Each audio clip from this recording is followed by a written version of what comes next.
This week on the Video Vortex, we're going to be looking at the video nasty scandal from the early 1980s. Now, if you live outside the UK, you might have heard the term video nasty before, but don't perhaps understand where it comes from. And I think it's important to explore some of the socio-political elements of that particular time. Now, at the time in Britain was run by a conservative, what we describe as a new right Prime Minister, Margaret Thatcher, who very much believed in a market liberal approach based on the economic ideas of a guy called Milton Friedman. And it argued we should take, to use a French term, a laissez-faire approach to economics. Therefore, we let the kind of economy regulate itself. This was kind of the opposite to the previous government of Jim Callaghan, which was a Labour government. Now, the left side of politics traditionally likes to have a lot of control over industry and things. And it's safe to say that Britain was very much an industrial country at that time. Many people felt that miners, dockyard workers, steel workers and their unions were very much holding the country to ransom. So what Thatcher decided to do was to try and create a post-industrial economy, move towards what we call a knowledge economy in the UK. The problem with this was it actually took a lot of people out of their jobs and caused enormous social strife, an enormous social upheaval, if you will. And there were other problems going on at that particular time. Britain was crawling towards the Falklands War, a conflict with Argentina. And of course, there was race riots going on in places like Brixton as well. So it was a time of enormous change in Britain, and governments will often look for a scapegoat for particular social problems at that time. So there was a great rise in crime rates in the early 1980s. One of the things that they tended to focus on were these supposed video nasties.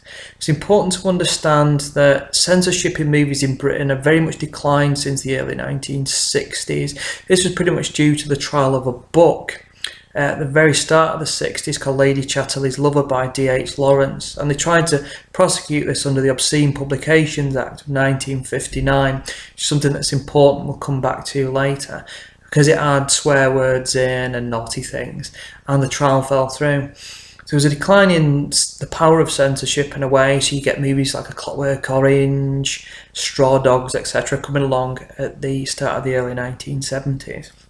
But the big concern with these video nasties was the introduction of VHS tapes, and people could basically rent out massive video recorders, or if they're a bit posh, buy them, and rent movies out from not even the local video store. There were garages, petrol stations or gas stations, as you might call them in America. Hi, American viewers. And you could rent videos out from there. Now, the problem with this is that these videos were not regulated at the time, so a child could literally just go into the video store and pick up any movie they wanted because there was no age restrictions. So at the moment in the UK we have universal ratings, PG, 12A, 15, 18 and 18R, which is for the tail end of pornography. What the government decided to do first of all was to get the BBFC to start certifying these films with a certificate, or an age rating as we might call it. And this was quite difficult for independent markets because it cost about £1,000 to get each one a age certificate. One of the things that they decided to do was claim that some of these movies were absolutely disgusting and these were bad for public good. And they decided to prosecute some of these movies under the Obscene Publications Act of 1959. It'd be the Director of Public Prosecutions that would do this. And what they decided to do is bring in something called the Video Recordings Act of 1984, which outlined a certain number of films. There were 39 films prosecuted under the Act, which were successfully banned on video, and a further 32 or so which were actually attempted to be prosecuted, but the ban was eventually overturned or just didn't get through the court case. Now, there's some really famous films which were on the video nasties list that you might have heard of. Last House on the Left by Wes Craven, Sam Raimi's Evil Dead, you get I Spit on Your Grave as well. A lot of works by Dario Argento and the great Lucio Fulci. Now, we could go on to exploring them. I think each one of them films deserves an individual episode, but what I thought it'd be good is to focus on perhaps some of the lesser known ones, so it gives kind of new fans and older fans of the video nasties something a bit different from what you'd usually get. Now, the first golden nugget that I've chosen is Abel Ferrara's Driller Killer from 1979, one of the most controversial films in the video nasties, perhaps because of the sleeve which showed a tramp having his head drilled into. I remember picking up a DVD of this in a shop that I don't think exists anymore in Britain called Woolworths.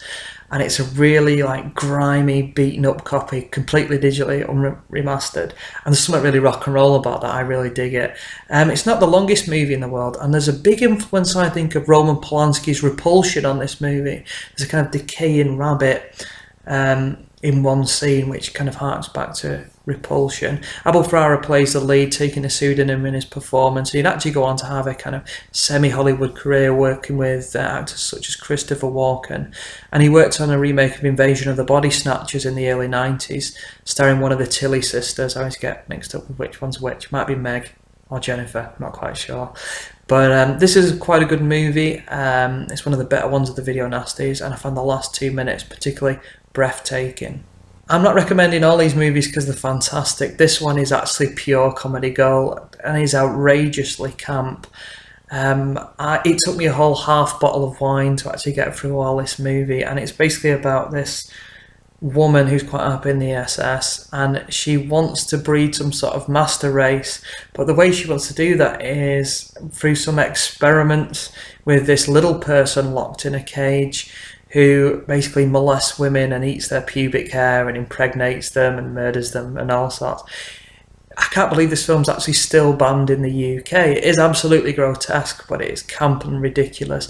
There's a scene where this woman's supposed to be tortured by these rats being thrown on her. It's actually gerbils that have been painted black. There's a scene where she seems to have like a steaming bucket on her stomach as well, which is some form of torture. This movie's quite hilarious. There's some kind of bizarre, kind of Italian social commentary going on in the movie, where there's one of the SS guards, his pants keep falling down and things. And these movies were very much a kind of, perhaps spin-off's not the right word, an homage or a rip-off series of films called the Ilsa films. The first one was Ilsa, She-Wolf of the SS. And Nazi exploitation was quite big in the kind of late 70s, early 80s, particularly in Italy.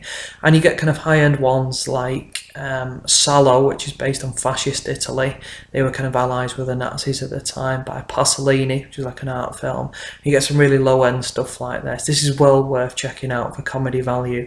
Check out the plot synopsis on the Internet Movie Database if you want to have a good giggle. The next film I've chosen is John Alan Schwartz's film from 1978, Faces of Death, which was an enormous success on VHS. It kind of seems redundant in this age because it's very much a montage film with clips of natural atrocities and some fake footage, and the premise of the movie is that Dr. Gross, who's this fictional character, will tell you about what death is really like. It'll make you appreciate life a lot more.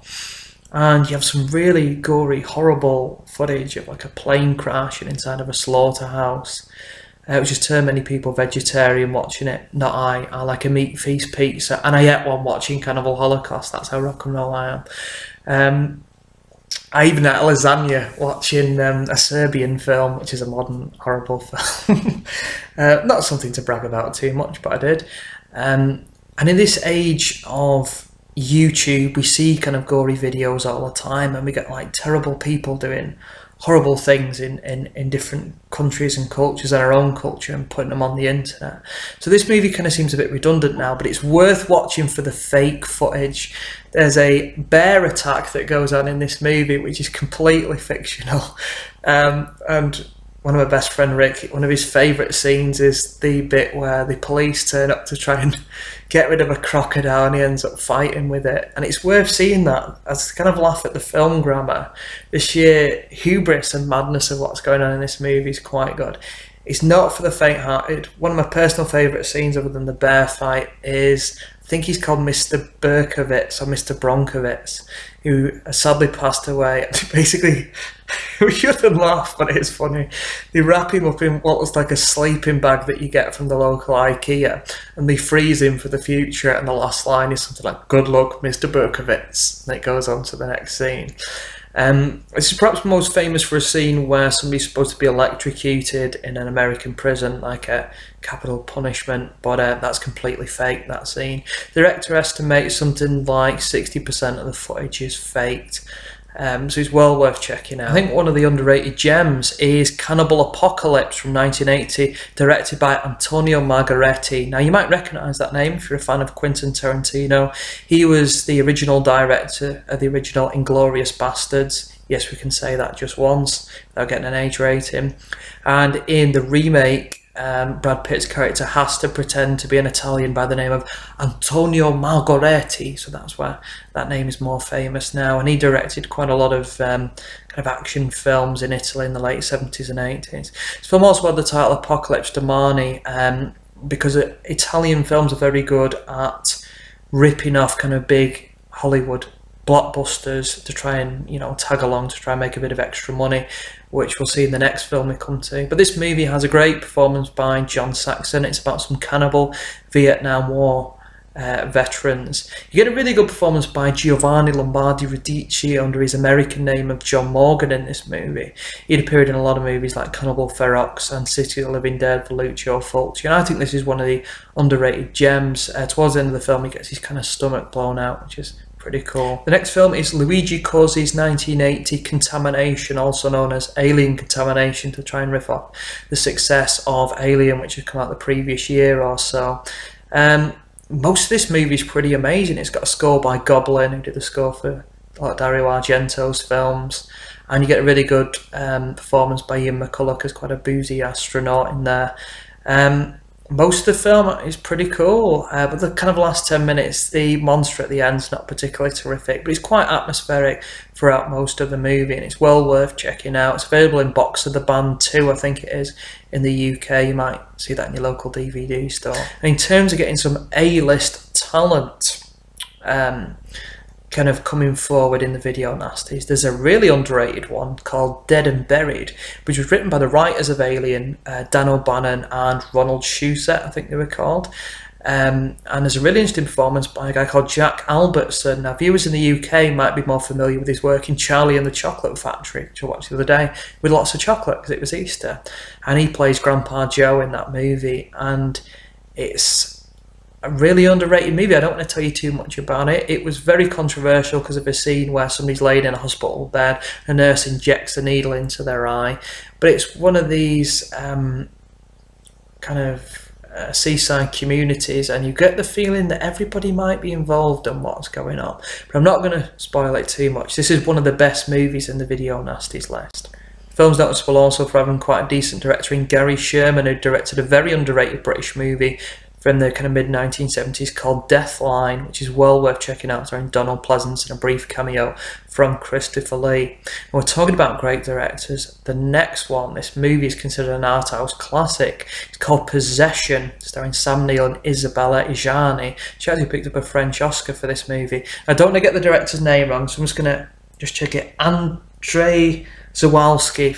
Forgive me if that's pronounced wrong. It's a film from 1981.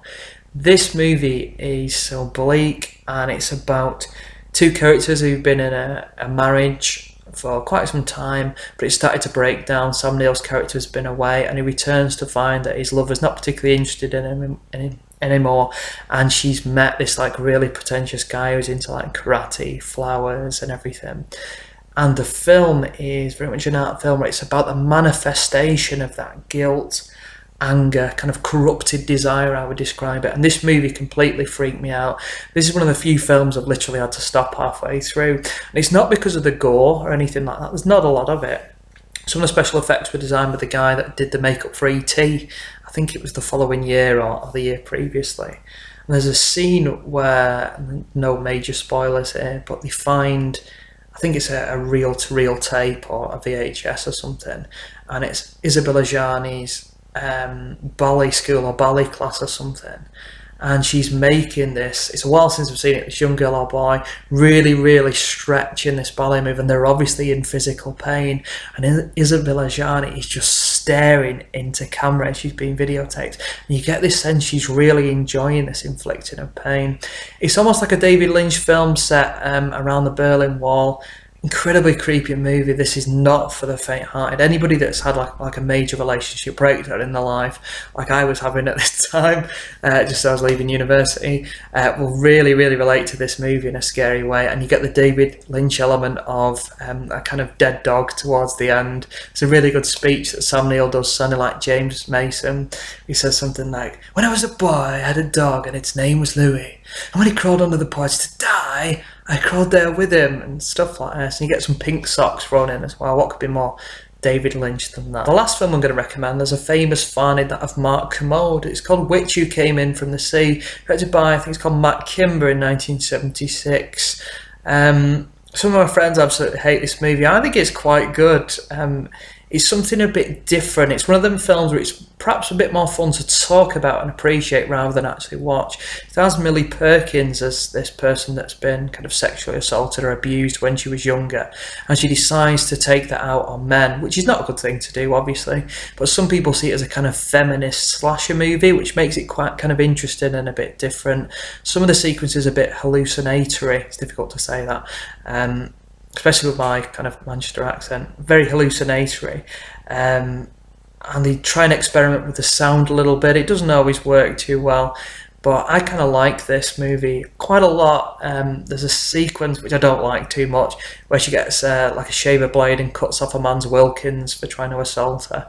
That's kind of good from a feminist angle, but not something you should definitely do if you have an argument with your boyfriend. Now, the video nasty scandal would keep resurfacing in Britain, particularly in the kind of mid-1980s, when there was the terrible James Bulger murders in Liverpool, which is about 50-60 miles up the road from where I live. Really, truly terrible stuff. And a lot of people involved in the case said that the children were acting out a scene that they had seen in a movie called Child's Play 3, where similar terrible things happened to this terrible child murder. And it was proved in the end that there was no evidence whatsoever that they'd seen this movie. But every kind of 4 or 5 years, there'd be quite a kind of guttural right-wing reaction to these kind of movies. So, for instance, the Rambo movies were heavily criticised because of what was known as the Rambo knife. They were worried that people would imitate that. I think one of the Teenage Mutant Ninja Turtle movies they tried to censor because they weren't a fan of nunchucks. So there's a scene where one of the characters picks up these sausages and uses them like nunchucks. I think that was cut out in the UK. They were very much concerned with the use of weaponry or everyday household objects being used as weaponry. They were worried that children would imitate that, because there was lots of evidence that children as young as 12 and 13 were seeing these movies. Now, I would argue that's a family issue. That's something to do with parenting rather than a society issue. And often in Britain, there's this big debate as to where state control ends and personal responsibility begins. And I'm a big believer in personal responsibility, despite being a kind of grumpy old lefty as well. Just check them out. Go out there, see what you like. If you're not afraid to be offended, if you've got a strong stomach, and if you think you're a pretty groovy dude, check these movies out. I'm sure you'll enjoy them. I've really enjoyed this episode of the Video Vortex. Despite the fact I'm dressed like something from a Busby Berkeley musical, I'd like to say thank you. Good night.